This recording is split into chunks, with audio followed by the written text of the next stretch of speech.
This is a guest essay written by Nahum Kaplan of Moral Clarity.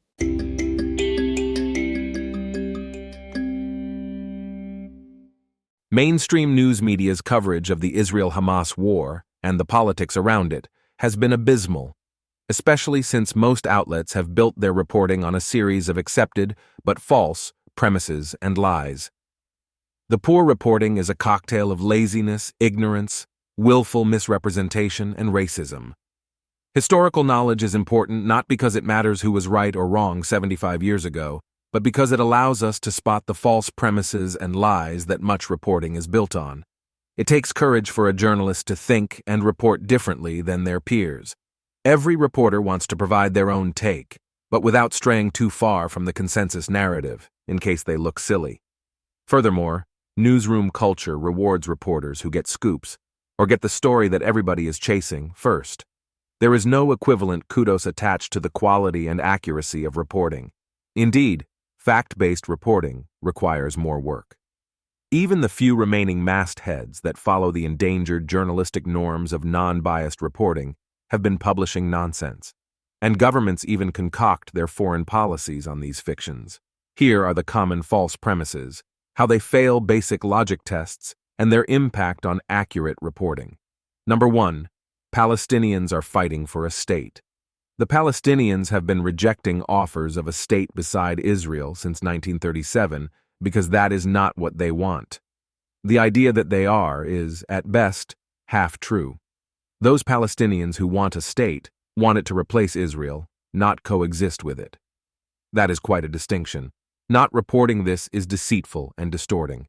The Palestinian Authority is the political arm of the murderous, kleptocratic Palestine Liberation Organization, which was set up in 1964 before there was any so-called occupation to destroy Israel.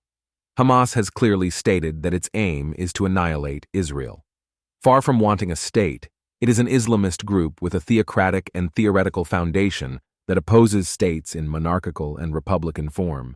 Its aims will be unchanged whether there is a Palestinian state or not.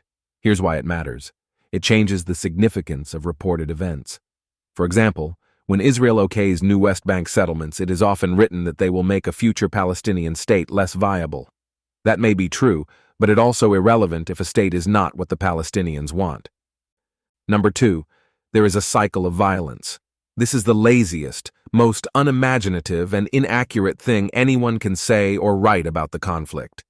Every war that Israel has fought since the civil war between Arabs and Jews in British Mandatory Palestine in 1947 through 1949 has been a defensive war. The Palestinians attack Israel, then Israel defends itself and fights back. That is not a cycle of violence. It is a pattern of repeated aggression. This is easily looked up contemporaneous news reports. Here's why it matters. It apportions blame for violence somewhat equally, which journalists casually equate with balance. Facts have no respect for balance. Number 3. The Israeli-Palestinian conflict is a land dispute. No, it is a religious dispute. They are fighting over this piece of land because it has religious significance. It is a fight over sacred spaces. More fundamentally, the Palestinian side is mostly Islamist, a vile religious political ideology that wants to overthrow national governments and replace them with a caliphate, including in the West. The conflict is a sick genocidal ideology trying to destroy Israel and Jews as part of a larger conquest. Those who know the Palestinians best, the Muslim states of Egypt and Jordan, want nothing to do with the Palestinians because of their violent radicalism. Egypt blockades Gaza, and Jordan does not grant Palestinians citizenship accordingly. Hamas cuts to the heart of the matter when it boasts it will win because we love death more than you love life. This conflict is a civilizational clash. Islamism is a death cult, while Judaism is among the world's few religions that posits that life now is more important than the afterlife. Here's why it matters. The premise that it is a land dispute misrepresents the conflict, ignoring the real obstacle to peace, which is Palestinians' unwillingness to live alongside Jews. Number 4. The West Bank is illegally occupied. At issue is how it gets written as fact. Sometimes the media even sets itself up as the arbiter. Consider this line from a recent CNN report. Quote, The West Bank is illegally occupied, though Israel disputes this. Does Israel disputing it not make it disputed? It would be fair to write that most countries, for political reasons, consider the West Bank to be illegally occupied. But Israel disputes this. That is a factual statement about competing opinions. Tribal votes do not establish if something is factual or true. Here's why it matters. This sets up unbalanced reporting because it frames the dispute as between occupier and occupied. This is to squeeze the conflict into the so-called oppressor-oppressed narrative that some of the left wrongly thinks explains the world. Number 5. Gaza is or was an open-air prison. Sometimes this assumption extends so far as to say Israel's blockade of Gaza, but somehow not that of Egypt, was tantamount to an occupation. If a blockade is an occupation, then we might as well throw away our dictionaries and thesauruses because words have lost all meaning. One would need to be on hallucinogens to think a prison has 36 hospitals, more than many countries, the ability to move in giant earth-moving equipment to dig 360 kilometers of tunnels, the resources to arm a 30,000-man militia, and an arsenal of about 20,000-plus rockets. Even more than a false premise, it is an article of faith. Foreign journalists have not been reporting from Gaza from before the October 7th attacks, or since Israel retaliated and invaded. Very few journalists know what Gaza was like before October 7th, or what it is like now. Most are dishonest with their readers and viewers about their lack of access. They take reports and pictures from Hamas propagandists, many of whom are terrorists, yet still on the payroll of major international news outlets. This is not what credible, verifiable news reporting looks like. Here's why it matters. It establishes a justification for Hamas's October 7th massacre, and allows reporters to write immoral nonsense, such as while nothing justifies murdering civilians, the attack must be seen in context. Number 6. The UN is a credible body. The media reports on what the United Nations says and does as though it is a credible body with moral authority. It is not. The UN is a grubby representative body that authoritarian regimes, Islamic states, and far-left extremists have hijacked. The $500 billion spent on it since its inception must be the greatest waste of money since fiat currencies were invented. No serious person should care what it says or does. Journalists who do so are complicit in a grand fiction.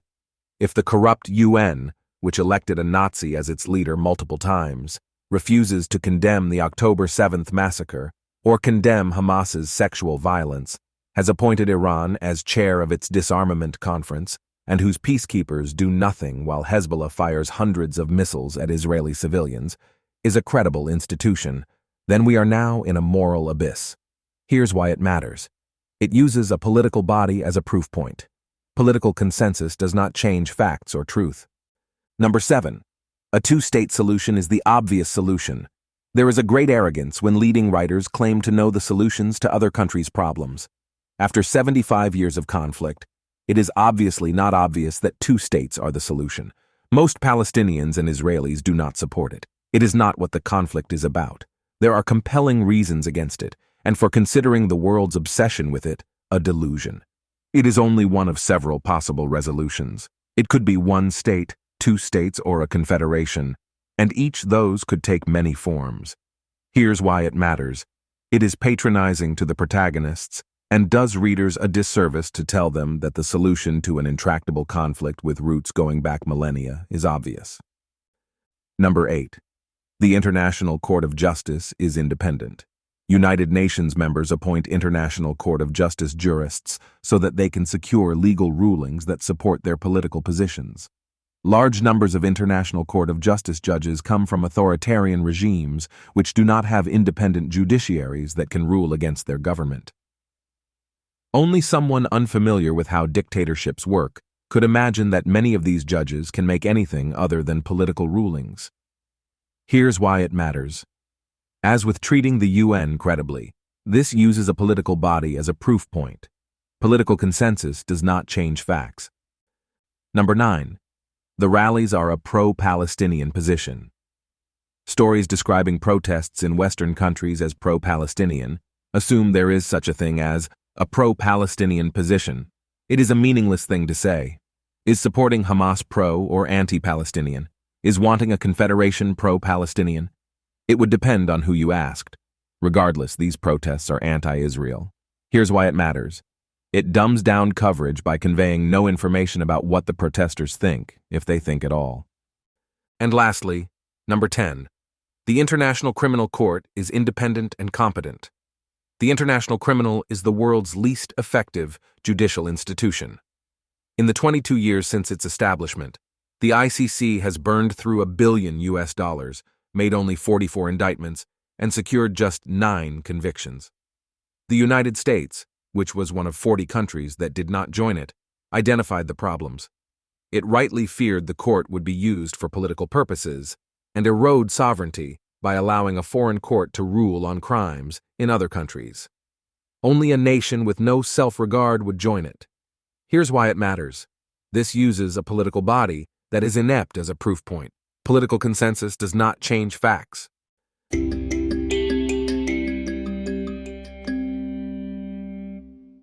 The mainstream news media has earned the public's lack of trust in it. Fake news abounds because they abandoned truth.